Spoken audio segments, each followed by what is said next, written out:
most recent instalment of my Throne of Glass read-along mini-review videos, I'm talking about Heir of Fire today. But of course, Heir of Fire is only the third book in the Throne of Glass series, so I've got plenty more on the way. However, if you've not yet caught up with the earlier videos in this series, you can check out my reviews of the first book, Throne of Glass, and my most recent review of Crown of Midnight, which I published last week here on YouTube. I'll include some links and some clickable boxes above so you can go and check those out first. But if you're ready to get stuck in to Heir of Fire with me, then I very much look forward to sharing my thoughts on this latest instalment. Looking back briefly to Crown of Midnight, that particular book does a fabulous job of building upon the world of Heir and all that we've kind of seen so far. It was shocking, devastating, and really kind of hit me in places. I had no idea if Sarah J. Maas could build upon Crown of Midnight even more than she already did in that second book, to really give us more history and idea of the world in which the wider series is set in. However, she pulls it off, and I really enjoyed this third instalment even more than its predecessors. My one slight bugbear about Crown of Midnight is that I found the first half of the book a little bit slow in introducing all these kind of new expansion elements, I suppose. Heir of Fire does the same thing in that it sets down a whole lot of new groundwork in the beginning half of the book, before then really the action kicks off in the second half. Did I find Heir of Fire the same as Crown of Midnight in its flow? Stick with me to find out more. But first, let's recap the main details of the book. I'll cover the synopsis and then I'll get into my thoughts in earnest. Now, Heir of Fire is a little bit chunkier than the earlier books in the series, moving on from around a 430 page kind of threshold with the first couple of books. Heir of Fire jumps up to nearly 580 pages, so it's a good deal longer, and that really gives us more time and more page count in order to explore the wider world, the kind of overall story arc that I found to be kind of introduced and set up in Heir of Fire, but also really chance to get to know Celaena and her background. So we have more page count here, and if you prefer to listen to your books, the audio for this one is just under 18 hours. So not a small book, but by fantasy standards, not horrendous. Maybe a smidge on the chunkier side, but later in the series we get far chunkier, so really we're still in the baby steps. Let's go over the synopsis. The heir of ash and fire bows to no one. A new threat rises in the third book of the #1 best-selling series, Throne of Glass by Sarah J. Maas. Celaena Sardothian has survived deadly contests and shattering heartbreak, but now she must travel to a new land and confront her darkest truth.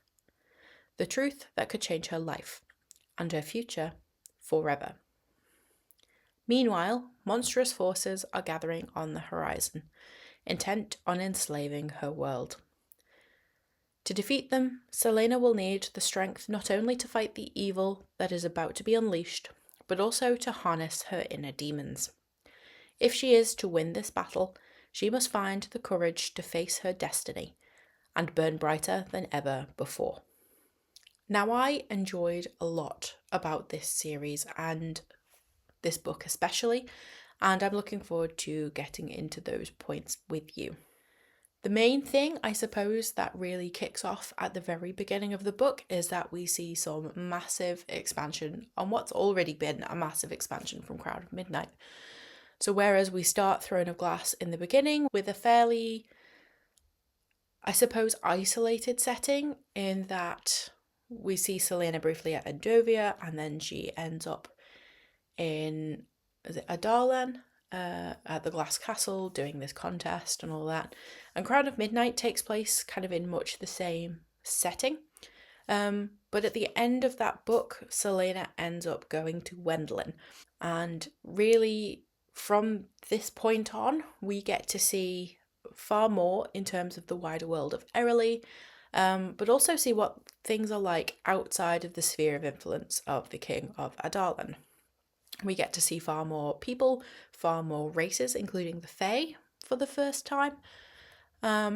And really, we get to see alternate perspectives on what's happening in the wider world. Now, this was expected given the ending of Crown of Midnight as Celaena being sent off to Wendelin in the first place. What I also kind of liked about this setting is that whilst she does end up there for the very beginning of the book, I didn't anticipate kind of the book going the way it did. So yes, she starts there. I kind of figured things were going to stick there for a little while, but Celaena quickly ends up kind of diverting from the path she's been set up for in that second book and really doing her own thing. So whilst that is maybe somewhat predictable because Celaena rarely does what she's meant to do, I had no idea of the scope of this particular series, being that I'm reading this as a stretch goal for myself. So I kind of did expect it, but didn't expect the alternative, if you like. So I really enjoyed how this book goes off, I suppose in a way, on a tangent compared to the earlier books, but that gives us a chance to explore far more detail and world building, history, characterization, and really get a much wider picture of the book as a whole. Celaena quickly falls into the hands of the Fae, and really, like, I don't have much experience with this kind of character type in fantasy. It's not something I read a lot of, so it was a bit of a learning curve for me in terms of being set up for this new kind of race and what their norms are. So I was very much learning with this book, which wasn't a bad thing by any stretch of the imagination. But it was a little bit different for me to read personally. It was all right, but very different. So Celaena quickly ends up undergoing yet more training, bless her heart, under the Fae this time, and really having to lean into her magic for the first time ever.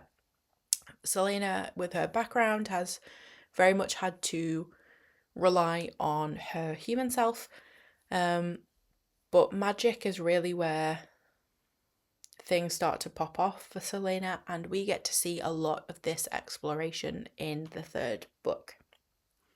We also get to see magic wielded by other characters in the book, not under the sphere of the King of Readalong, but some that are as well. So we really get to see more conflict between kind of the darker characters of the book and Celaena and her companions who she meets throughout Heir of Fire. So I enjoyed this underpinning continued conflict, whilst also giving Celaena a new backdrop in which to find out more about herself, her abilities, and who she is, and maybe who she should have been if not for the circumstances that changed her life. Speaking of which, that was also an aspect of this book I really enjoyed, because we finally get to see and learn what happened to Celaena in her childhood. In the previous two books, it's been hinted at, we've seen glimpses, we've seen flashbacks, but we haven't really learned the events that led up to what happened to her. Now that comes out in Heir of Fire, and I personally really enjoyed getting that backstory finally after being teased for it for the longest time. What I also really enjoyed about this book is that I think we're starting to see a bigger picture of where the series is going to go as a whole. I'm sure there are still surprises on the way, but I feel like I'm now getting a feel for where we can expect events to go, the role Celaena is going to have to play somewhat in trying to prevent it from happening, and really kind of set up the final quest, if you like, that's going to take place over the course of the remaining books.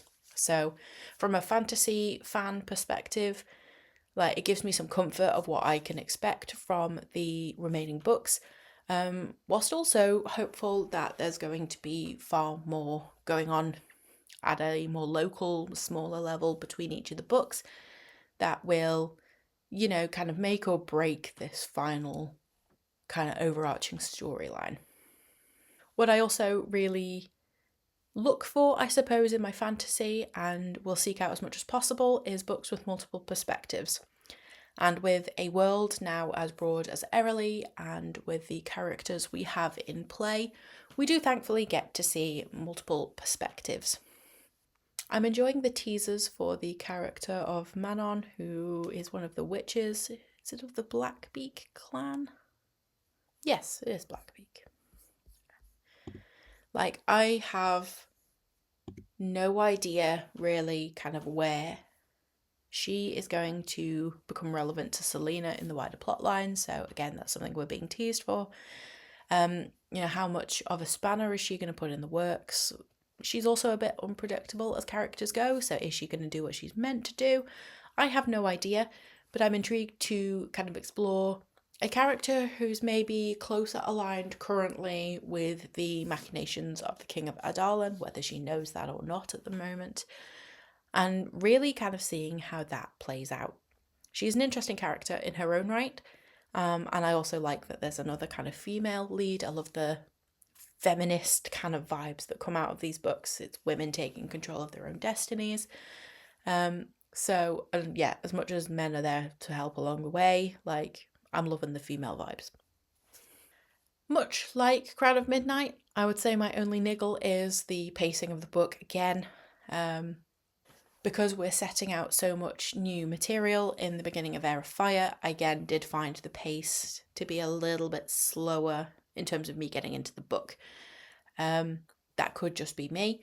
And a factor I talked about in my review of Crown of Midnight is that maybe it didn't help that I was picking up this book on my phone as a digital kind of library loan. Not my favourite way of reading, unfortunately, but I used to be able to get those on my Kindle, but I think since there's been an app change, I haven't figured out how to get them on my e-reader instead.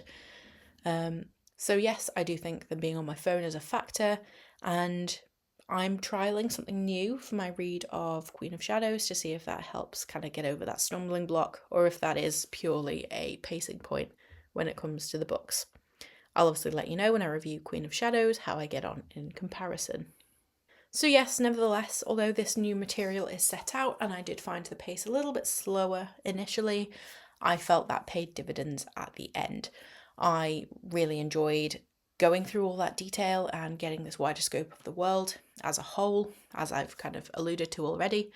So it's absolutely worth it, but that is my only niggle, that maybe things could have still kept moving a little bit quicker, or at least been a little bit easier to read to kind of get through. However, in the grand scheme of things, I don't think that's a particularly bad review, and I'm now invested in the series to see what happens at the end. In some of the earlier books, I was maybe sat a little bit more on the fence as to whether I was interested enough to continue.